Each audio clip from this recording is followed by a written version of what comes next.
Welcome back to another video. If you guys do want to speed this up, I just wanted to show you guys really quickly my story. You could call this like an up by the bootstrap story, but it's really just to show you guys that slow and steady has really won the race for me. And it didn't hit me until I had the experience of going into Credit Karma, and I was like, hey, I wonder, my credit history, what it has been over time. And I was able to scroll all the way back to December 3rd, 2018 or so, and just see how far I've come over the course of the past 2.5 years. And I've come really far. It was about negative $86,000, and now, as you can see here on the screen, it's about $167,000 that I'm at.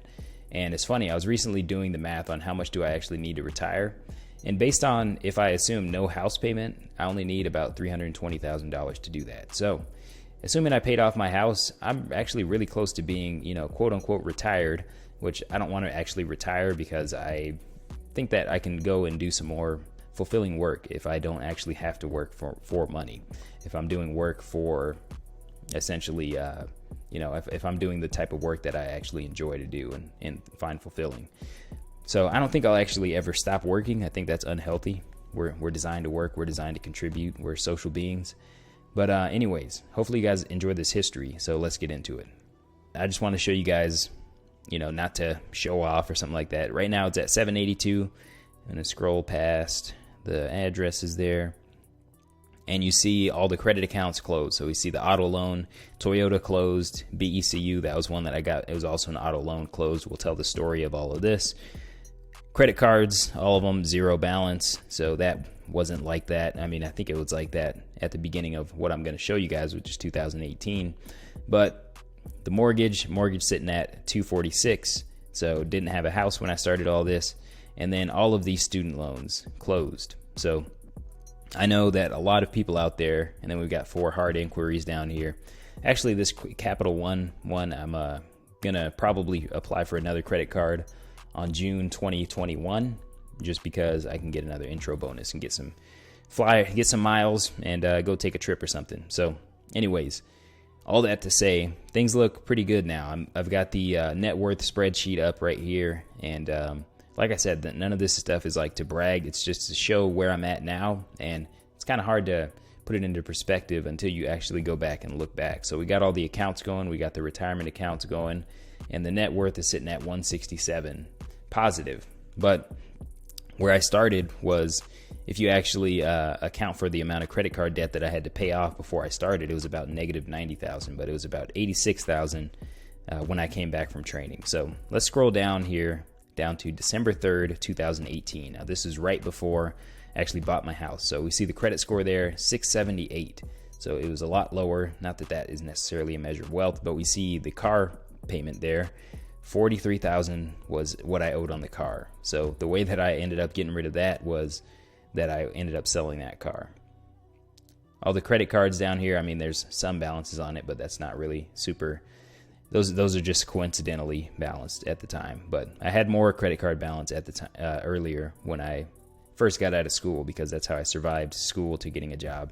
So student loans, these ones were a lot bigger. Okay, so we had 8,800 on here, but we see that it started at 10,000. So I had a lot of student loans, 8,000, 5,000, 4,000, 3,000, 2,000. These were, I think at one point, all of these added up to about $37,000 to $40,000 or so.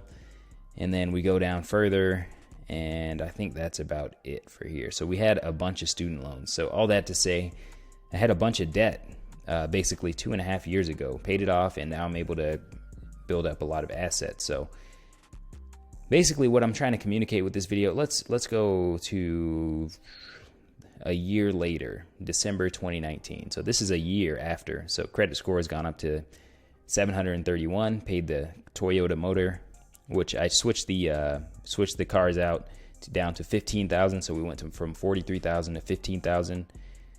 Credit cards, still not really any balances on that.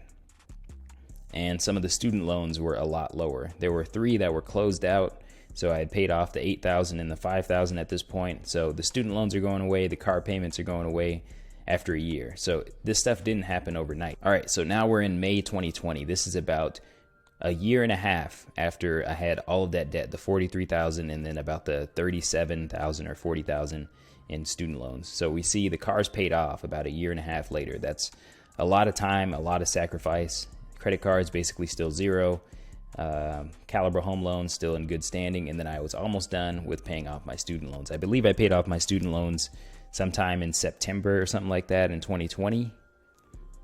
So it took me a long time to get through it, but the point is that you can get through it, okay? So you don't necessarily need to wait on, somebody to come and save you. So it took me about a year and a half, 2 years to get through all that, but you see all of the assets that I've been able to pile up afterwards. So the point of this video being is that you can do it. If you're in a rough spot, I just want to say that I have been there and just show you guys that evidence that I have been there. And that afterwards, it's a lot of fun. You can pile up a lot of assets and you can get a lot of freedom. So it's funny, I was actually recently doing the math on how much do I actually need to retire, and I tried it without the house payment, and it actually was only $320,000 that I would need to have enough passive income, assuming a 3% return, to actually retire. So I'm back and forth about that, about, pay off the house, don't pay off the house, but we will see what ends up happening with that. Point being, hey, we're really close to freedom. I'm only 28 years old.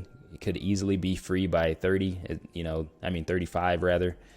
The dream is kind of coming into high definition, and I never really made a ton of money. Like, I never really made a ton of money from my primary job. So this has only taken me from the age of about 25 to what I assume will be the age of 32 to 35. So in 10 years, you can be done working for the rest of your life, right? You could be done having to work for money. So anyways, hopefully this sheds some light on the whole situation of, whether or not you need to wait on the government, because honestly, if you wait on the government, you're probably going to get disappointed. But hopefully you guys liked the video and seeing my actual story and the numbers behind it, and I'll see you guys in the next video.